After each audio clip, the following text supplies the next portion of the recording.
ఉన్న బంగారాన్ని విడిపించి ఆ రోజు ఆన్లైన్ రేటుకే మేము కొంటాం. Sharma gold company. నమస్తే దత్తగారు. నమస్తే అమ్మా. దత్తగారు, ఉత్తరాభాద్ర నక్షత్రం వారి విషయానికి వస్తే మరి వారికి ఏ గ్రహ బలం బాగుంది అంటారు, ఏ గ్రహ బలం బాలేదు అంటారు, మరి వారు చేసుకోవాల్సిన పరిహారాలు ఏంటి? శ్రీమాత్రే నమః.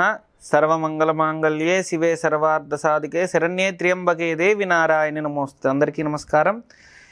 మనం చూసుకుంటే ఉత్తరాభాద్ర నక్షత్రం వరుస సంఖ్య అని ఉంటుందమ్మా. ఈ వరుస సంఖ్య అనేది 26వ సంఖ్య అన్నమాట.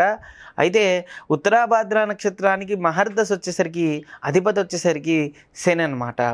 ఈ శని భగవానుడి యొక్క తత్వమే వీళ్ళ యొక్క ఆలోచనలు ఉంటూ ఉంటాయి. అంటే ఎప్పుడు కూడా మనకి నక్షత్రానికి ఎందుకండి ఈ అధిష్టాన దేవత కానీ అధిదేవత కానీ ఇవన్నీ ఎందుకుంటాయంటే వారి యొక్క ప్రవర్తన ఎలా ఉంటుంది, ఈ గ్రహం ఏదైతే ఉంటుందో ప్రభావం, ఆ గ్రహ ప్రభావం వాళ్ళ మీద ఎక్కువగా పడుతుంది.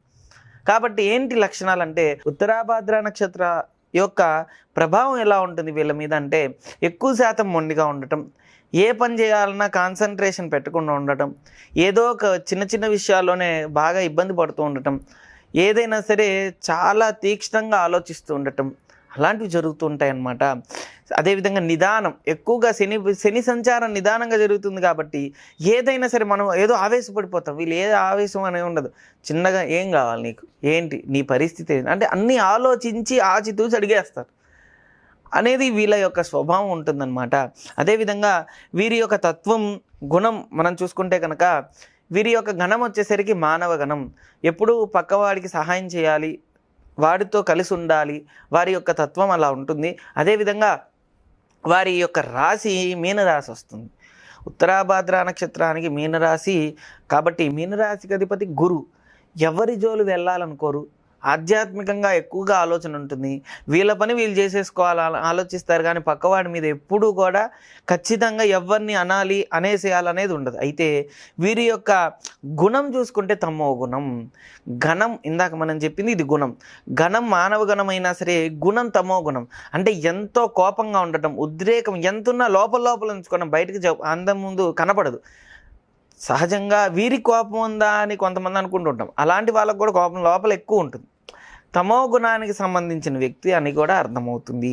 అయితే వీరి యొక్క దేవత, అదేవిధంగా వీరికి చూసుకుంటే కనుక మనం చూసుకుంటే స్థితి వీళ్ళకి ఎప్పుడు కూడా సృష్టి ఏంటిదయ్యా అంటే వీళ్ళ యొక్క సృష్టి స్థితి అని ఉంటుంది.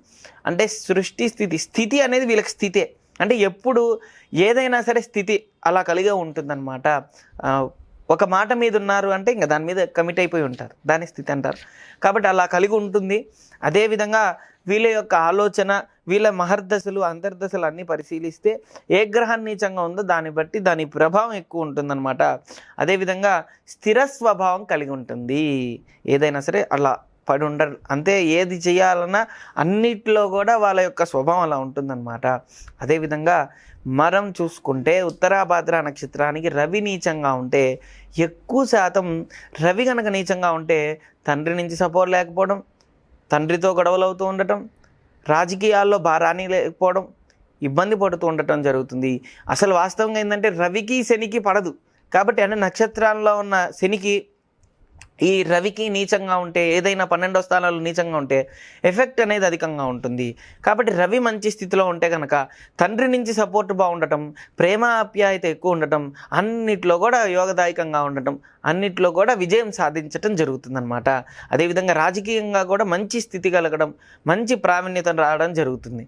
చంద్రుడు నీచంగా ఉంటే, జాతకపరంగా చంద్రుడు కనుక నీచంగా ఉంటే మానసికంగా అధికమైన సమస్యలు ఉండటం, ఎక్కువ శాతం మానసికంగా ఇబ్బందులు పడుతూ ఉండటం, తిండి మీద జాస లేకపోవడం, తినాలనపడకపోవడం, తింటున్నప్పుడే కంచాలు ఇసిరి కొట్టడం, ఇలాంటివి చంద్రుడు నీచంగా ఉంటేనే జరుగుతుంది.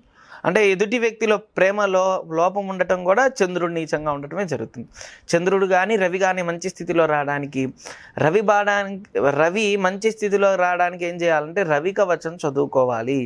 అదేవిధంగా చంద్రుడు మంచి స్థితిలో రావడానికి చంద్ర కవచం, అదేవిధంగా సోమవారం ఎక్కువ శాతం రుద్రుడికి పూజా కార్యక్రమాల్లో పాల్గొనడం, అభిషేకం కానీ, అదేవిధంగా శివుడికి సంబంధించిన ఆరాధన కానీ చేస్తే కనుక వీరికి మంచి ఫలితం వస్తుందన్నమాట.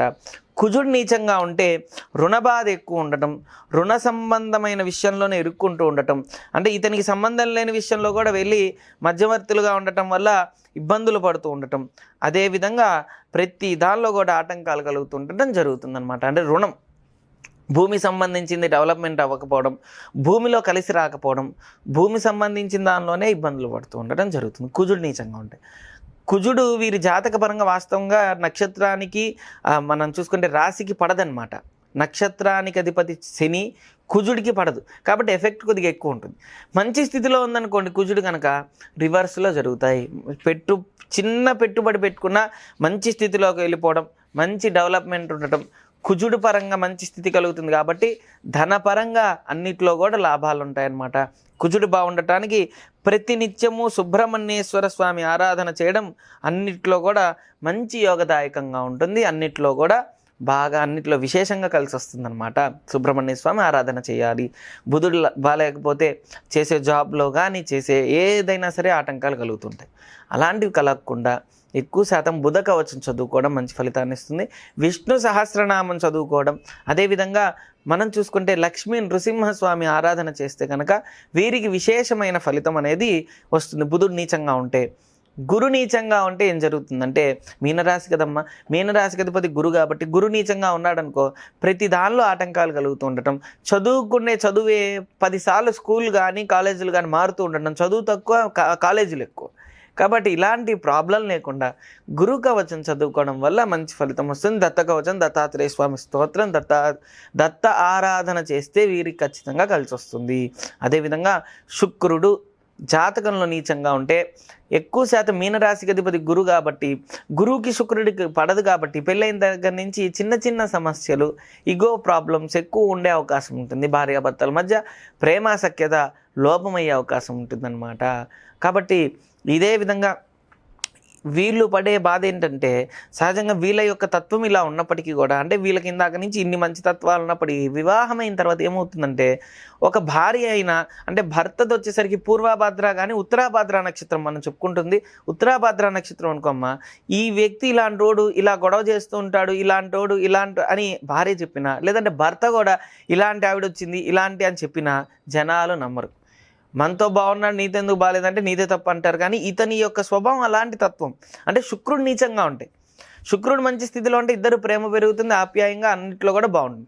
కాబట్టి శుక్రుడు బాగుండటానికి శుక్ర కవచం చదువుకోవాలి, శుక్రుడి సంబంధించిన ఆరాధన చేయాలి. అదేవిధంగా ఆధ్యాత్మికంగా ఎక్కువ శాతం కూడా శుక్రారాధన చేస్తే కనుక వీళ్ళకి సత్ఫలితం శీఘ్రంగా వస్తుంది.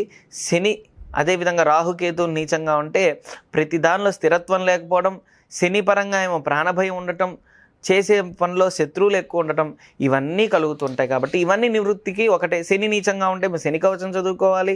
మోకాల నొప్పులు, కాళ్ళ నొప్పులు లేదంటే ఆటంకాలు కలుగుతుంటే శని కవచం చదువుకుంటే ఖచ్చితంగా నివృత్తి అవుతుంది. అదేవిధంగా స్వామి ఇవన్నీ చదివితే ఖచ్చితంగా నివృత్తి అవుతుందంటే, ఇప్పుడు బుధుడు బాగాలేకపోతే వైద్యపరంగా మనకు సరిగా అందదు కాబట్టి ఎన్నో చోట్ల తిరుగుతుంటే డబ్బులు ఖర్చు పెడతాం. బుధ కవచం ఎక్కువ శాతం భక్తి శ్రద్ధలతో చదివితే మనకు వచ్చే మెడిసిన్ అవ్వచ్చు, మనం వెళ్ళే చోటుకు అవ్వచ్చు, మనకి అన్నీ కూడా భగవంతుడి ద్వారా మనకి మంచిగా లభిస్తుంది. అంటే అది కొనక తప్పదు, వాడక తప్పదు, కానీ ఇది చదవడం వల్ల అది మనకి మంచిగా పనిచేసే అవకాశం అయితే ఉంటుంది ఖచ్చితంగా. అంటే నమ్మితేనే ఏదైనా, నమ్మకపోతే ఏది ఉండదు. కాబట్టి నవగ్రహ కవచం, అదేవిధంగా రాహుకేతువులు బాగాలేకపోతే స్థిరంగా ఉండటానికి రాహుకేతువులు అనమాట. కాబట్టి ఈ విధంగా చేసుకుంటే కనుక అన్నిట్లో కూడా సత్ఫలితాలు అనేది శీఘ్రంగా వస్తుంది. ఏదైనా కానీ ఈ యొక్క నక్షత్రానికి దేవత వచ్చేసరికి అహిర్బుద్నియ అంటారనమాట. అయితే అంటే రుద్రుడు. వీళ్ళు ఎక్కువ శివారాధన చేస్తే కనుక వీళ్ళకి ఈ నక్షత్ర పరంగా ఏ రాశిలో అంటే మీనరాశి అయినా ఏ గ్రహం నీచంగా ఉన్నా ఖచ్చితంగా వీరు రుద్రారాధన చేస్తే, శివారాధన చేస్తే అన్నిట్లో కూడా యోగదాయకంగా ఉంటుందన్నమాట. అన్నిట్లో కూడా శుభం కలుగుతుంది. థ్యాంక్ యూ దత్త గారు. Thank you. ఓం శ్రీ దత్తాయ నమః. ఓం శ్రీ దత్తాత్రేయ నమః. సుమన్ టీవీలో మీ పర్సనల్ అండ్ బిజినెస్ ప్రమోషన్స్ కోసం కింది నెంబర్కి కాంటాక్ట్ చేయండి.